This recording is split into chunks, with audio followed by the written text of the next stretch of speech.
My twin died when we were 12, but last week, she tagged me in a photo. The photo appeared on a Wednesday afternoon. I was sitting in my office, staring blankly at an email thread about quarterly projections when my phone buzzed. Instagram notification, you've been tagged in a post. I barely looked up at first. Probably a coworker tagging me in another team picture. But when I saw the username, my body went cold. Mara.Danvers, my twin sister, the twin who died 16 years ago. The post was a simple photo, grainy, slightly out of focus, like it had been taken on an old film camera. It showed a girl standing on a cracked asphalt road under a gray sky, a forest fading into mist behind her. The girl was smiling. She was me, or rather, she was her. The caption said, "It's been so long. Ellie, come home." My hands started shaking. I hadn't seen that nickname in years. Ellie. The only person who ever called me that was Mara. I clicked the profile, heart pounding so loud I could barely hear the traffic outside my office window. Joined May 2024.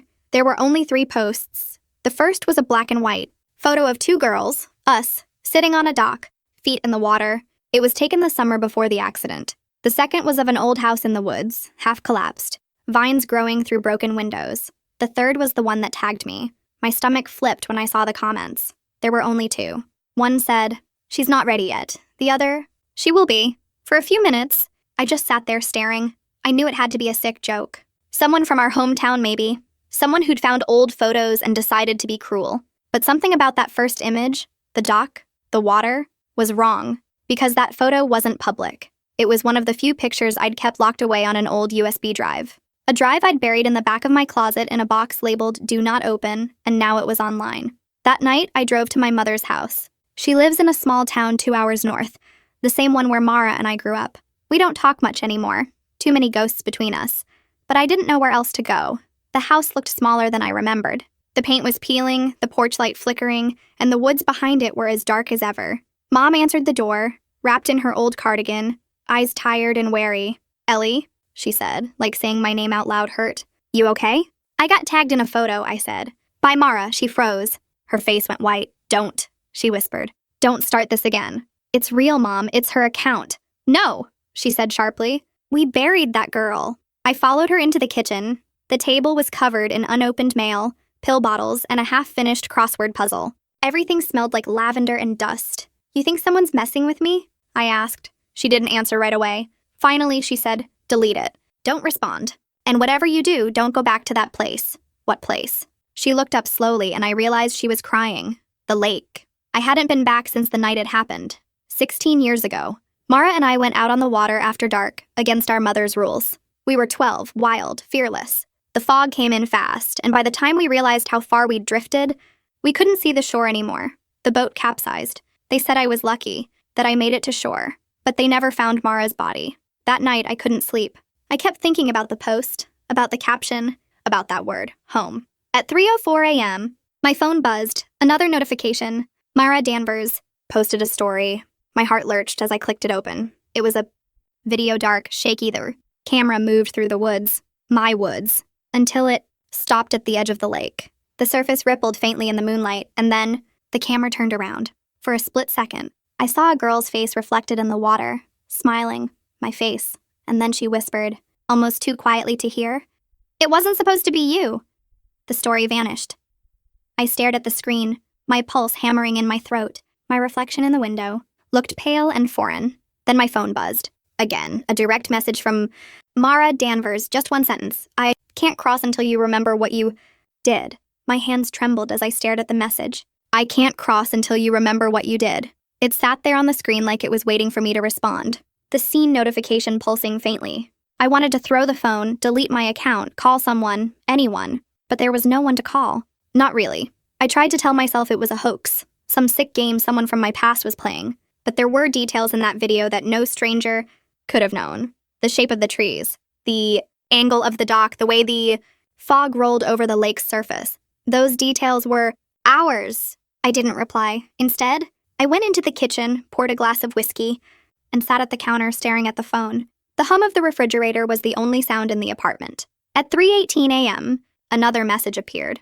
"You shouldn't have let go." My blood turned to ice, because those were the exact words I'd whispered the night she drowned. The rescue team said they found me half delirious, clutching onto a broken piece of the boat, repeating the same phrase over and over. I shouldn't have let go. I shouldn't have let go. I dropped the glass. It shattered on the floor, and for a second, I thought I heard her laugh. Soft, gentle, the way she used to laugh when we'd sneak out of the house and race to the dock. Only this laugh came from behind me. When I turned around, the apartment was empty, but the air shifted. The temperature dropped. I could see my breath, and then, from the hallway mirror, a faint shape began to form, slowly, like fog gathering on the inside of glass. It was her, Mara. Her reflection stood where mine should have been, her eyes dark and wide, her hair dripping with water. I couldn't move. She lifted her hand and pressed it against the glass, and though she was smiling, tears streamed down her face, her lips moved, forming words I couldn't hear. Then, faintly, I heard it through the static of my phone's speaker. Come home, Ellie. The mirror cracked down the middle, and just like that, she was gone. I didn't sleep, didn't even try. By morning, I'd convinced myself I was losing my mind. Maybe it was stress, exhaustion, some delayed trauma that had finally broken through. But when I opened my phone again, there was a new photo posted to her account. This one stopped my heart. It was taken in front of our childhood home. I could see the front porch, the rusted swing, the crooked wind chime that never stopped squealing in the wind. The caption read, "She's coming back." I called my mother. She didn't answer. I tried again, and again. Finally, she picked up on the fifth ring, her voice hoarse, frightened. "Ellie? Mom, there's another picture. I told you not to look," she snapped. "Don't engage with it. Mom, it's our house. It's your porch. What if someone's there?" "Then let them be," she whispered. "Don't come here. Why not?" Her breathing hitched. "Because if you see her again, she won't leave this time." I hung up and sat in silence, her words echoing in my head. She won't leave this time. I couldn't stand it anymore. I grabbed my keys, threw on a jacket, and drove north. It took me 2 hours to reach the town. The closer I got, the more the world seemed to blur. Fewer cars, less noise, everything sinking into gray. When I turned down the old dirt road leading to our house, fog had already started to roll in, and there it was. The same house from the photo, exactly the same, even the porch. Light was still flickering. I stepped out of the car and the sound hit me, the creaking of wood, the gentle clinking of the wind chime, and faintly, somewhere near the lake, the soft echo of a girl's laughter. "Mara?" I whispered before I could stop myself. The sound stopped. Then came her voice. "You came back." My knees nearly buckled. It was coming from the woods, from the direction of the water. I followed it. Every step slower than the last, branches snapping underfoot.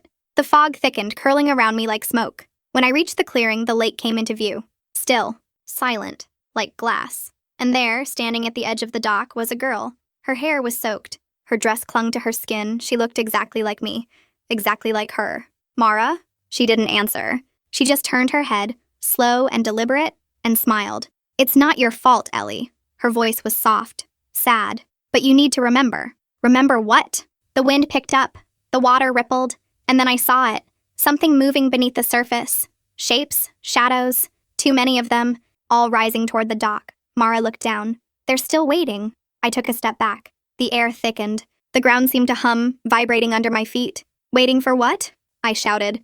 "For you to finish what you started." Then in one smooth motion, she turned and stepped off the dock, straight into the water.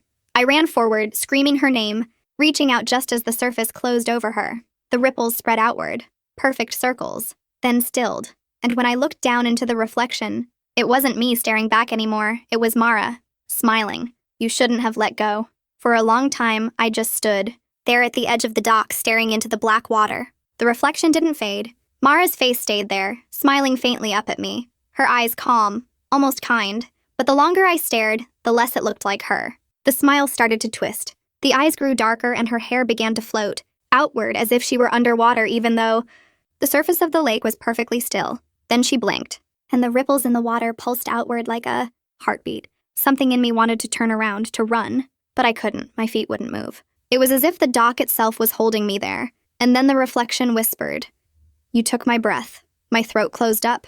The words were soft but filled the air around me. I was the one under the water. "You promised we'd hold on." The dock creaked under my feet. The air smelled of rain and iron. I whispered back.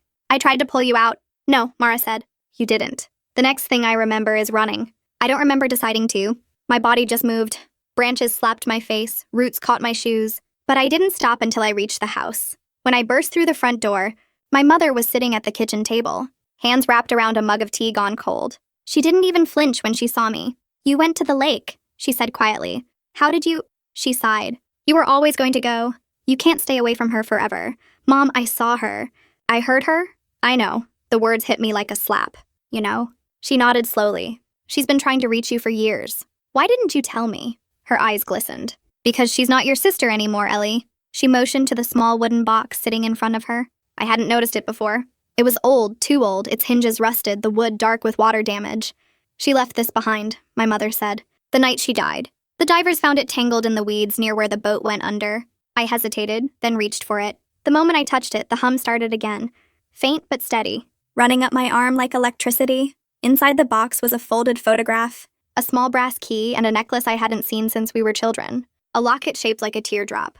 When I opened it, my breath caught. Inside was a picture of both of us, two little girls with matching smiles, and scratched into the metal beneath it were 3 words. Don't forget me. What is this? I asked. Why did she have this? My mother looked away. Because she knew something was coming. What do you mean? She used to wake up crying weeks before the accident. Said she heard something in the water calling her name. Said it wanted her to trade places. My hands went cold. Trade places? She said if one of you went down, the other could come back up. I shook my head. That's insane. She was just a kid. Mom's eyes locked on mine. So were you. But children see things we forget how to believe in. The wind picked up outside, rattling the windows. The lights flickered once, and then my phone buzzed. Unknown number. Do you remember what happened next? I looked at Mom. It's her. Don't answer, she said sharply. Don't you dare. But I was already unlocking the screen. Another message came through before I could type. You let go first. My vision swam. The memory I'd buried for 16 years clawed its way to the surface. The lake, the storm, her hand slipping through mine. Only, it hadn't slipped. I'd pulled away. The flashback hit so hard it knocked the air out of me. We were both screaming. The boat had flipped. I'd kicked up toward the surface, lungs burning, the freezing water pulling at my clothes. Mara's hand caught mine for just a second, cold, desperate. And then a voice whispered from below. Only one. I'd looked down. Something moved beneath the surface. Huge and dark with fingers stretching upward. It touched my ankle, and I panicked. I yanked my hand away from hers and swam. When I came back to myself, Mom was shaking me. Ellie, what did you remember? I couldn't speak. She stared at me, and for the first time, I saw fear in her eyes.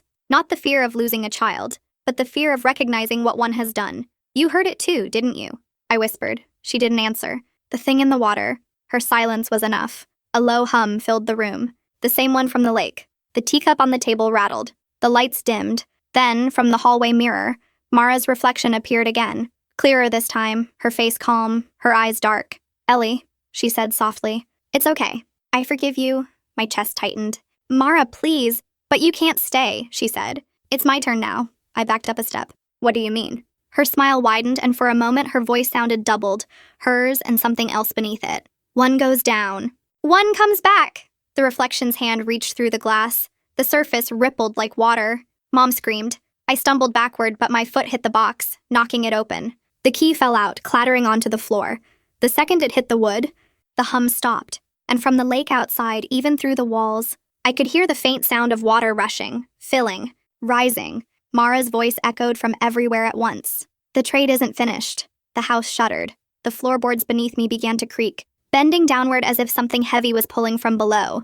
And when I looked down, through the widening cracks, I saw water. Dark, endless, rising fast. Mom grabbed my arm. Run! We didn't make it to the door before it burst open.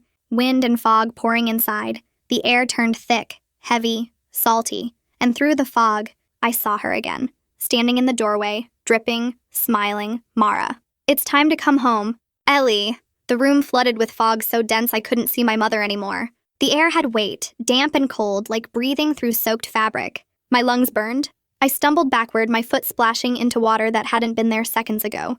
Mara! I screamed. Her figure stood perfectly still in the doorway, hair plastered to her face, eyes reflecting light that wasn't in the room. The fog swirled around her, thickening until it almost looked like it was breathing. Behind me, my mother's voice trembled. Ellie, don't look at her. I can't see you. I shouted. I said, don't look. But I already had. Mara stepped forward. Her bare feet made no sound against the wooden floor, but each time she moved, the floorboards groaned, warping under invisible pressure. The light bulb above us flickered, then dimmed to a faint pulse. You came back, she whispered, her lips not quite matching the words. I waited. I could feel the pull again, something inside my chest responding like a string being tugged from far below the surface. "Where have you been?" I whispered, her head tilted slightly. "Down there." "Down where?" Her eyes flicked to the cracks in the floor. Water was seeping up through them now, spreading across the room in slow, concentric ripples. "You let go," she said, and now her voice was deeper, two voices layered together. So, I held on. The hum returned, louder this time, vibrating through the walls, through the furniture, through me. My mother screamed. I turned to her just as the water reached her shoes. She crossed herself, whispering prayers, tears streaming down her face. "Mom, what's happening?" "She's not your sister anymore," she cried. "She's something else." The water rippled violently. Mara's smile faltered. "You took my place." Her reflection flickered in the pooling water around our feet. For the briefest second, I saw something behind her. A dark, human-like figure rising slowly, its hands outstretched, its face blurred and shifting like oil on the surface of the lake. "Who are you?" I whispered. The thing behind her answered. "We are the ones." Beneath, the lights burst, everything went dark except the faint blue glow, coming from under the floorboards. The water was glowing. Mother grabbed my hand, her grip iron tight. "The locket!" she shouted. "Throw it away." I looked down. The locket around my neck was shining faintly, pulsing with the same rhythm as the water. "Do it, Ellie." Before I could move, Mara's voice cut through the darkness. "If you throw it, she drowns again." I froze. "Mom?" Her voice broke. "Don't listen to her!" "She's lying," Mara said. "Ask her who she prayed for that night." The words hit my mother like a slap. She let go of my hand, covering her mouth as if to hold something inside. "Mom?"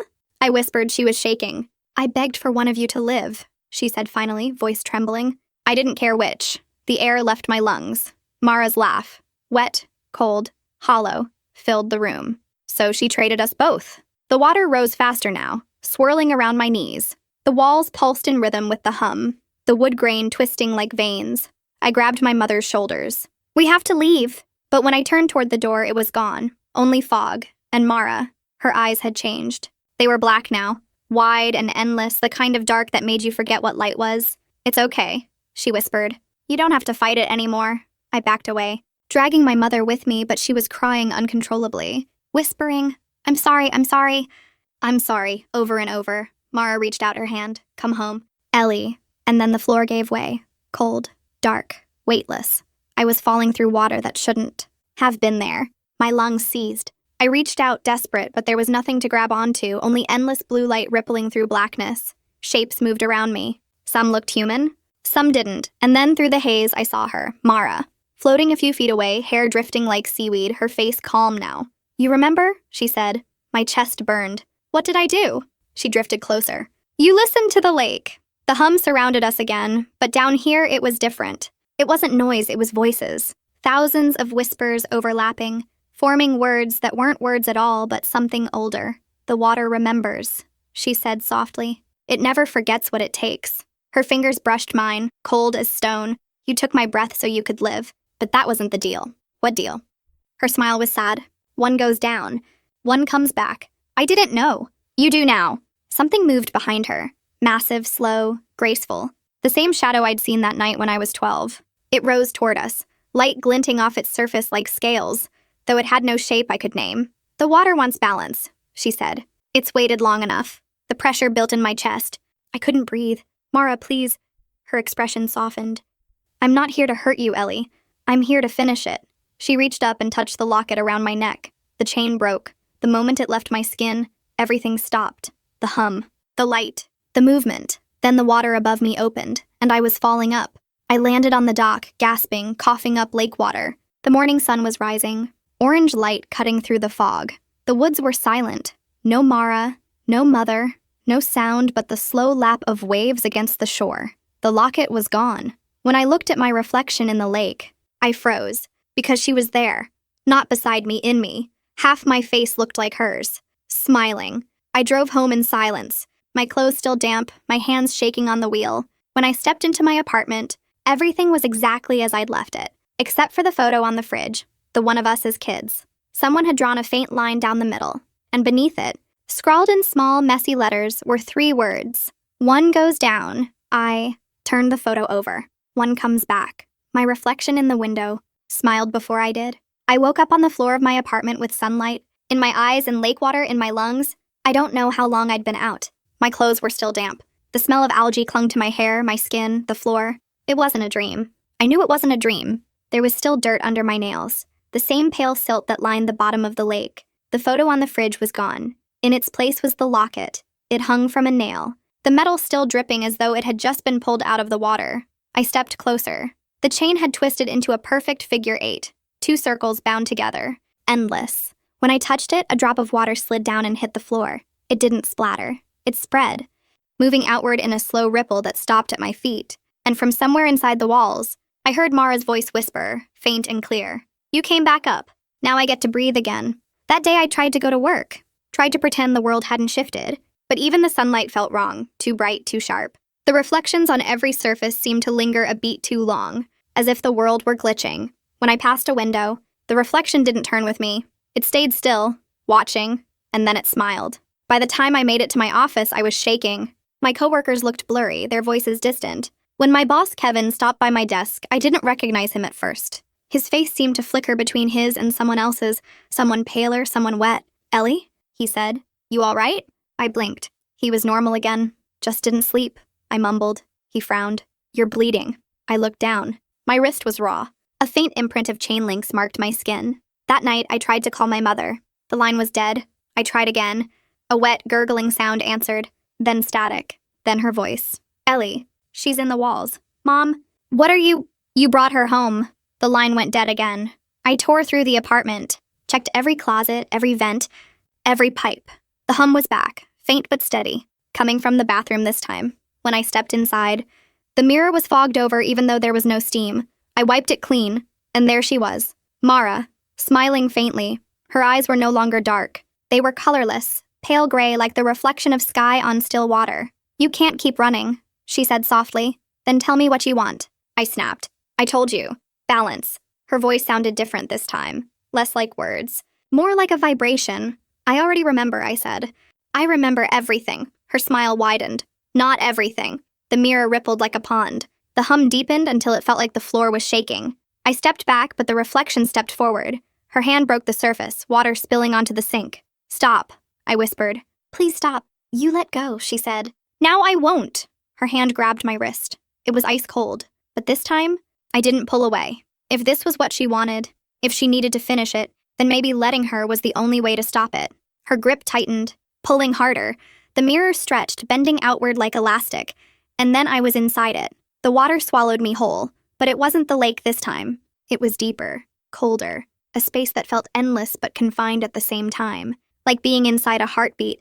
I opened my eyes, and there she was again, floating across from me, hair drifting, her expression soft now. "Where are we?" I gasped. "Where you left me." "I'm sorry," I said. "I didn't mean to." She shook her head. "It doesn't matter anymore. You survived." That's what it wanted. What wanted? Her eyes flicked upward. Through the water above us, something massive moved. Too big to be human, too slow to be animal. It pulsed like a living current, its form shifting in and out of view. "The lake?" she said. "It remembers." Images flashed through my mind. Every face it had taken, every body it had pulled under. Not random drownings, not accidents. Trades. A cycle. Someone always survived. Someone always stayed. And now that balance was broken. "Why now?" I asked. "Why after all these years?" She smiled sadly. "Because you came back. Because you touched the water again." I shook my head, bubbles spilling from my mouth. "Then take me. Leave everyone else alone." She reached forward, placing her hand over my heart. "That's what I'm doing." The world inverted. I fell backward through the surface, gasping, choking on air. I was back in my apartment, on the floor, soaked. The mirror was shattered, and I wasn't alone. My reflection, Mara's reflection, stood on the other side of the broken glass. Except now, she looked like me, every detail, same hair, same clothes, but her eyes were still gray. She tilted her head. "Thank you," she said. "For what?" "For letting me out." She stepped forward, through the glass, through me. It was like being plunged into freezing water, except the cold didn't fade. It stayed, pulsing with each beat of my heart. I stumbled back, clutching my chest. My reflection, the new me, smiled. "I can breathe again," she whispered, and then she was gone. For days, I stayed inside.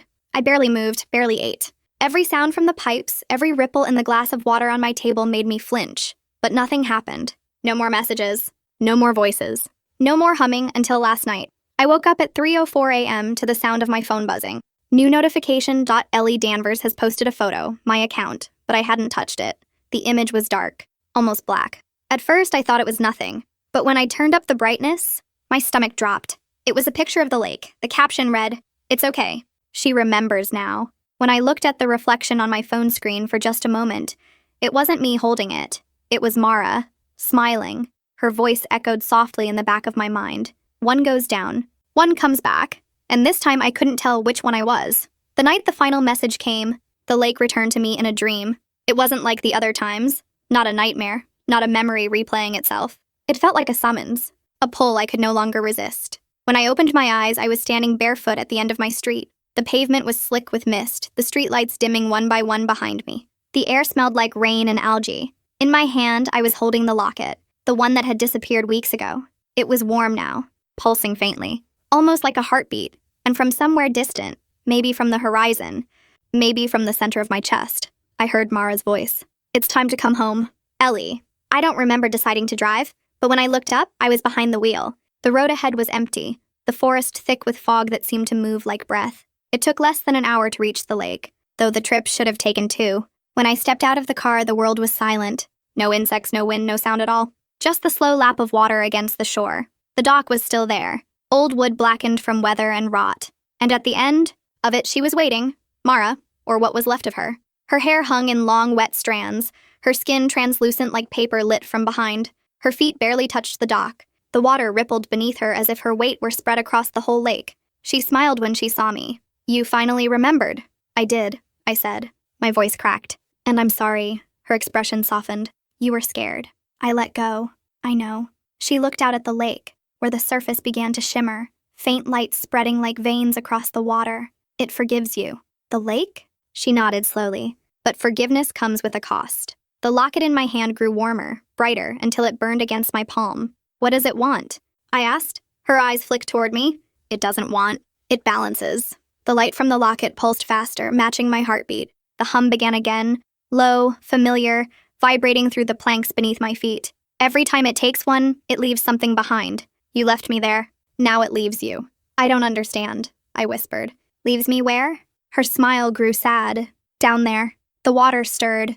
At first, it looked like ripples from the wind, but then the surface broke. Slow, deliberate, and a hand rose from beneath, pale and dripping, then another, and then a face. Mine, or maybe hers. It was impossible to tell anymore. The eyes were my color. The mouth was her shape. Every detail flickered between us like a bad signal. The reflection below reached up toward me, fingers brushing my bare ankle. I flinched. The hum grew louder. Mara stepped closer. "Don't fight it this time." I looked at her, tears burning in my eyes. "If I go down, will you stay?" That's how it works. I took a deep breath. The air was thick, heavy with the smell of rain and iron. The reflection's fingers tightened around my ankle, gently at first, then stronger. The pull was irresistible, steady as the tide. The water reached my knees, my chest, my throat. Mara's face stayed calm, serene. "You'll be okay," she whispered. "It's my turn now." I tried to speak, but the water filled my mouth, cold and metallic, and as I went under, her voice echoed through the current. "One goes down, one comes back." Darkness swallowed everything, but in that darkness there were lights, hundreds of them, flickering like stars beneath the water. I could see faces in the glow, old ones, new ones, all of them smiling. They whispered in unison, "Welcome home."